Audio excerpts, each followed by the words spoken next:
ប្រិយមិត្តខ្លះលើកឡើងថាសម្រាប់បារាំងគឺលេងបាទលេងបោះឲ្យតែអឹមបាប៉េឬក៏អឹមបាប៉េហ្នឹងគឺមិនអីចេះអីចោបាទខ្ញុំរៀបរាប់បន្តិចបាទជូនទៅកម្មប្រិយមិត្តបើយើងនិយាយឲ្យសួរស្ដាប់ទៅជាធម្មតាបាល់ទាត់បាទគឺត្រូវតែមានការផ្លាស់ប្ដូរអ្វីមួយមិនមែនតែកីឡាករទេប្រិយមិត្តបាទបាល់ទាត់គឺមិនមែនផ្លាស់ប្ដូរតែកីឡាករនោះទេបាទការផ្លាស់ប្ដូរគឺកីឡាករដែលដោះចូលទៅនោះគឺត្រូវតែផ្លាស់ប្ដូរទម្រង់នៅក្នុងការលេងសម្រាប់បារាំងគឺមិនមានការប្រែប្រួលអ្វីទាំងអស់ក្នុងរយៈពេល90នាទីបាទមិនមានការប្រែប្រួលមិនមានការកីឡាករដូរតំបន់លេងមានតែផ្លាស់ប្ដូរកីឡាករតែប៉ុណ្ណោះអ្វីដែលបារាំងលេង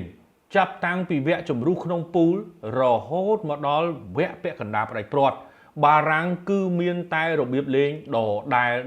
លបាទរឿងនេះខ្ញុំបានរៀបរាប់ជូនប្រិយមិត្តរួចរាល់ហើយថាអេស្ប៉ាញគឺមានបច្ចេកទេសល្អជាងប៉ុន្តែបារាំងគឺអាងលើកីឡាករបាទបារាំងគឺអាងលើកីឡាករតើអេស្ប៉ាញយុគមិញលេងយ៉ាងម៉េចទៅបាទទើបបានល្អប៉ុណ្ណាទៅទើបអាចយកឈ្នះទៅលើក្រុមជម្រើសជាតិបារាំងបានទីមួយធំបំផុតគឺបារាំងគឺប្រើស្ទីលដដែលរបៀបលេងដដែលគឺការបោះបញ្ជូនផ្ដាច់យប់មិញនេះបារាំងអត់មានបាល់ដែលបោះបានផ្ដាច់នោះទេទោះបីជាផ្ដាច់បានគឺបានត្រឹមតែបាល់អូសាយតែប៉ុណ្ណោះបាទនេះគឺជាអ្វីដែលអេស្ប៉ាញធ្វើបានល្អបំផុតបាទយើងអាចនិយាយថាខ្សែការពារប៉ុន្តែទម្រាំទៅដល់ខ្សែការពារគឺតំបន់កណ្ដាលនេះឯងបាទយប់មិញនេះគឺបារាំងបញ្ជូនផ្ដាច់មិនចេញនោះទេបាទនេះហើយគឺមូលហេតុដែលខ្ញុំនិយាយថាបាល់ទាត់គឺត្រូវតែមានការផ្លាស់ប្ដូរបាទមិនមែនផ្លាស់ប្ដូរតែកីឡាករទេត្រូវផ្លាស់ប្ដូរទាំងយុទ្ធសាស្ត្រផងដែរបាទអញ្ចឹងសម្រាប់ការប្រកួតយប់មិញនេះបាទបារាំងនៅក្នុងតង់ទី1បោះបាល់អត់ចេញទេប្រិមិត្តបាទបោះបាល់មិនចេញនោះទេបាទមិនមែនបោះមិនចេញដោយសារតែអេស្ប៉ាញទៅប្រេសទៅបិទឲ្យជាប់នោះទេបាទក៏មានដែរមិនមែនថាអត់ទេក៏មានប្រេសក៏មានបិទប៉ុន្តែអ្វីដែលពិសេសខ្លាំងបំផុតនោះគឺការបោះផ្ដាច់បាទស្រួលណាបាទបោះផ្ដាច់បោះបារាំងគឺអត់ចេញទេបាទអេស្ប៉ាញយល់ច្បាស់ណាស់ថាបោះឲ្យទៅអ្នកណាបាទអេស្ប៉ាញដឹងពីផ្លូវដែលបារាំងត្រូវដើរថាគាត់នឹងបោះទៅកន្លែងណាគាត់បោះទៅអ្នកណាបាទចំណុចនេះហើយដែលតង់ទី2លោកដេសំគួរតែមានអ្វីផ្លាស់ប្ដូរបាទគួរតែមានអ្វីផ្លាស់ប្ដូរប៉ុន្តែអត់មានការផ្លាស់ប្ដូរទម្រង់លេងទេគឺផ្លាស់ប្ដូរតែកីឡាករតែប៉ុណ្ណោះបើគាត់ដឹងហើយថាការបញ្ជូនផ្ដាច់គឺអត់មានប្រសិទ្ធភាពទេដោយសារតែកីឡាករបោះអេស្ប៉ាញគឺបានដឹងពីលំហូរនៃការលេងរបស់បារាំងអស់ហើយថាទៅនឹងបញ្ជូនទៅអ្នកណាបោះទៅអ្នកណាបាទគឺគេដឹងអស់ហើយអញ្ចឹងរៀងរាល់ការបោះផ្ដាច់របស់បារាំងគឺមិនមាននោះទេហើយខ្ញុំបានជម្រាបជូនប្រិយមិត្តរួចរាល់ហើយតាំងពីវគ្គជម្រុះក្នុងពូមកបារាំងនេះគឺប្រកែកនៅក្នុងការបោះផ្ដាច់តើតែពេលអេស្ប៉ាញយល់ពីបារាំងលេងបោះផ្ដាច់លេងទៅហើយបារាំងអត់មានផ្លាស់ប្ដូរអ្វីដែលខ្លួនឯងធ្លាប់លេងនោះទេបាទប្រិយមិត្តខ្លះបើឌឺខ្ញុំបន្ថែមថាបារាំងគ្រូមិនបាច់បជាទេបាទក៏ឈ្នះដែរខ្ញុំមិនបាននិយាយថាគ្រូមិនបាច់បជាក៏ឈ្នះដែរនោះទេខ្ញុំចង់បញ្ជាក់ទៅកាន់ប្រិយមិត្តថាតើឲ្យគ្រូទៅបញ្ជាកូនចៅដោយរបៀបណាបាទបើខ្ញុំវិញខ្ញុំក៏មិនដឹងបញ្ជារបៀបម៉េចដែរបាទបើសិនជាយើងបាទលេងតាមប្រព័ន្ធហ្នឹងទៅវាបានល្អប៉ុន្តែលោកដេសំគួរតែមានការផ្លាស់ប្ដូរបាទប្រសិនបើទម្រង់បោះផ្ដាច់នេះវាអត់ជោគជ័យទៅហើយ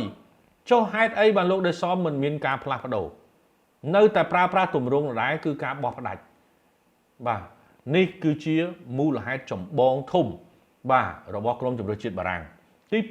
2អ្វីដែលចូលរួមសោកស្ដាយនោះគឺសម្រាប់សាលីបាបានរងរបួសទៅហើយបារាំងត្រូវអស់តំបន់ការពារកណ្ដាលមួយរូបបាទទី3តាក់ទងជាមួយនឹងការប្រេសបាទបាល់គឺអេស្ប៉ាញគឺគេប្រេសបាទការលេងបាល់ខ្លីរបស់គេបានល្អការសហការរបស់គ្នាបានច្រើន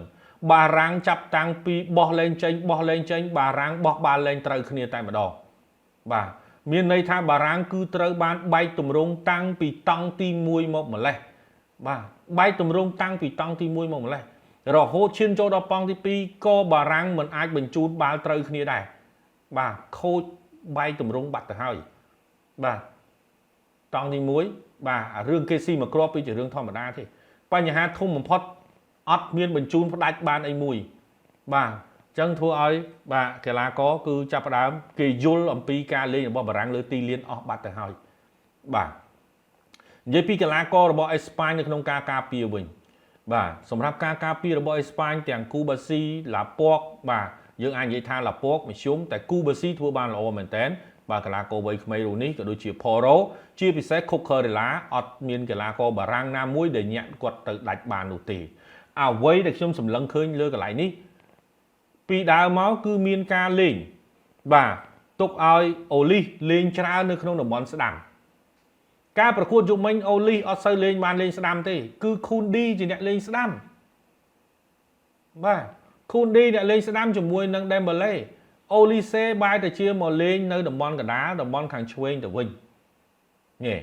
វាធ្វើឲ្យបាទបើយើងជំនឿទុកចិត្តថាអូលីសលេងនៅខាងស្ដាំបានល្អប៉ុន្តែខូនឌីឡើងមកលេងខាងលើជ្រុល